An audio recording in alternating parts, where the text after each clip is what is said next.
On May 10, 2008, an EF4 tornado a mile across carved a path of destruction 80 miles through the Ozark countryside, completely destroying the town of Picher, Oklahoma. My name is Ray, and welcome to Twister Tales. This is Tornado Ghost Towns 1, Boomtown, the Picher Neosho tornado of 2008.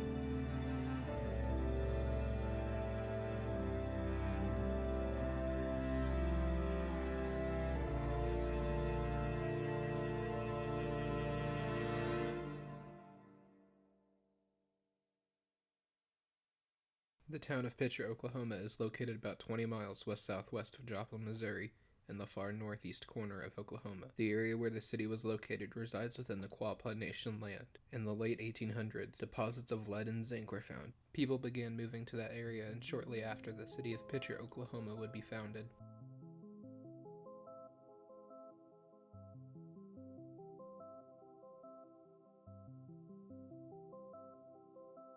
We are going to pivot a bit and talk about mining. When you think of mining, where do you picture? West Virginia and the coal mines, the desert southwest, and the Copper Queen mine at Bixby, Arizona? Many people don't think of the Tri-State Mining District, encompassing an area of northeast Oklahoma, southeast Kansas, and southwestern Missouri. The Tri-State Mining District became one of the nation's largest producers of lead and zinc. During the First and Second World Wars, the town saw explosive growth and prosperity as people flocked to the area, peaking at 15,000 people in 1926, though this didn't last very long.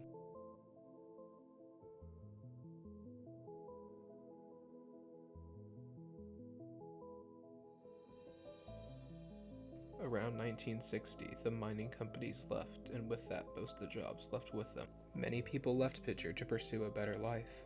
That wasn't the only problem plaguing Picher. Chat, or the leftover mine tailings that came from the surrounding areas, were toxic. They contained lead, zinc, and arsenic, among many other materials. When it rained, the toxic waste would seep into the groundwater, poisoning the flora and fauna of the area. The nearby creek turned red from the toxic material. Lead infiltrated the drinking water of Picher and caused significant health problems to the citizens of the area. In 1983, the area around Picher was designated as the Tar Creek Superfund site. While the mine companies had left and much of the population left with them, there were many people who didn't want to leave, almost in an act of defiance of their circumstances. The Picher Garden School District went on to win a Class A football championships against Fox with a score of 23-21, just 1 year after the area became the biggest Superfund site in America. The population steadily decreased, but remained at a little more than 1,500 as of the mid-2000s.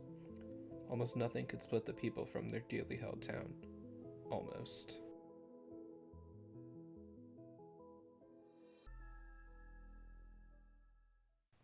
On May 10, 2008, an EF4 tornado began 2 miles south of Chitopa, Kansas.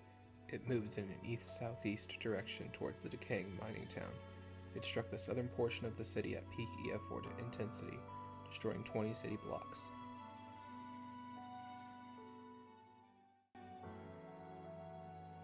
As the tornado was striking Picher, a family took a video of the tornado as it was approaching their home. While you can't really see much from the video, what can be heard is horrific.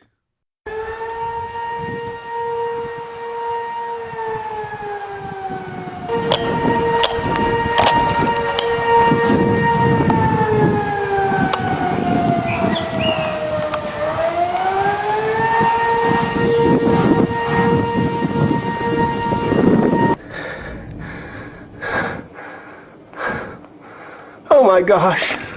There's a tornado right there. Right there. You look at that. And then you get in that bathroom. See it? It is right there on the ground. You see it? Yeah. It is right there. It's on the ground. It's just a little bit to the south of us, about 400 yards. Oh my God.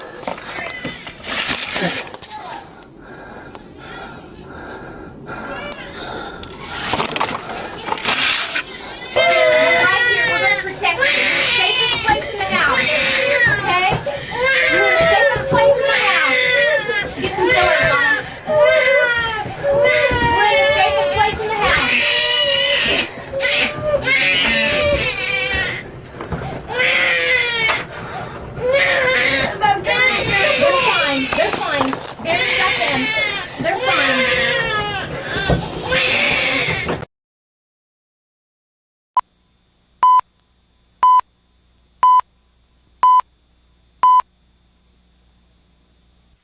we got in the closet on the floor, and we were right here and ended up over there between that tree and the gas meter. See this door? I was just on the other side of this stand. I was underneath the door. My wife was laying right there, and Tressie, and they each had a baby in their arms. John Hutchison and his family lived through what a tornado left behind in Picher, Oklahoma. I was looking at it to see if there's any rotation because I didn't see any at first. Then I saw it start to rotate. And I said, yes, that's a tornado. And I said, let's all run and hide. So we all come in here and got in the closet between the two bedrooms. It just was a horrible noise, and we could feel the house moving, and then we felt the house coming in. One of the first things that started going through our mind, are we going to live or die? Unbelievably, John's wife Joanne, his daughter, and 2 granddaughters made it out of their home. I could see daylight. I said, can you crawl out? She said, yes. So she crawled out, and then we got the babies out. Then I crawled out, and we had to wait for the rescue team to get Tressie out because her leg was pinned. Joanne has a broken rib and bruises, but she says she's okay. We're just going through it now and see what's what, just picking up the pieces as we go. The fact that we're all alive, and well, that's the only thing that matters. All 5 of us come out of there alive, so we're thankful.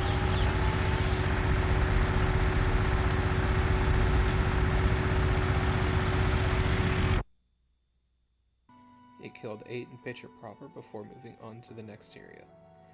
After causing a devastating blow to Picher, Oklahoma, the tornado moved on to its next target, Quapaw, Oklahoma, where it caused significant damage to trees and power lines. It then crossed Interstate 44 near mile marker 325, crossing into southwest Missouri 3 miles northeast of Peoria, Oklahoma. It entered near Iris Road in western Newton County, Missouri. It continued southeast toward Racine, Missouri, where more violent tornado damage occurred. Many of those occurred in vehicles where people couldn't survive. The tornado continued, moving southeast towards Neosho, Missouri, striking the northern part of the city, causing EF0 to EF2 intensity damage. After hitting Neosho, it continued until lifting to the northeast of Cassville, Missouri. This tornado was on the ground for 40 minutes, traveled 80 miles, killing 21 and injuring over 300 people. This tornado was the deadliest to occur in Oklahoma since the May 3, 1999 Bridge Creek Moore tornado. It was the deadliest tornado to occur in Missouri since the tornado struck the St. Louis metropolitan area in February 1959. A little more than 3 years later, and a couple miles north, the 7th deadliest tornado in U.S. history would strike Joplin, Missouri. The tornado was the finishing blow that killed the battered mining town. It was devastating. The Red Cross went to Picher to assist in the recovery of the town. Governor Brad Henry sent National Guard troops into Picher to help with the cleanup. While the government assisted in some ways, the governor requested that disaster aid for rebuilding would not be issued, as the federal government continued buying out the homes as part of the Superfund site. After the tornado, nearly everyone who decided to originally stay left. Only a few selects remained. The last resident in the town was Gary Linderman. He owned the old miner's pharmacy in town and decided he would live there till he died, stating, "I'll be the last to go. If someone couldn't afford medicine, he would give them free samples. If someone needed assistance in the town, he was always there to help." In 2015, he passed away from a sudden illness, and with his passing, Picher's population fell to 0, rendering it a ghost town.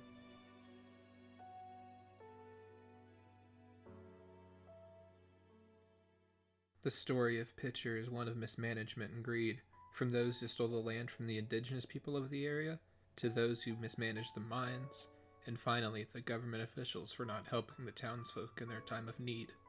The story of Picher is also one of strength, a town devastated by both man-made and natural disasters coming together to support each other. The story of Picher is also one of Gary Linderman, who even in his dying moments was willing to help those in his community. Many conclusions can be drawn from the story of Picher, Oklahoma, but if I can ask one thing, I ask that you never forget it. Thank you for watching this episode of Tornado Ghost Towns. If you like it, please share the video or subscribe. It took me about 2 years to make with all the research and writing, and I really would appreciate it if you would help. A simple sub means the world to me. Till next time, my name is Ray, and I hope you all have a great day. Stay safe.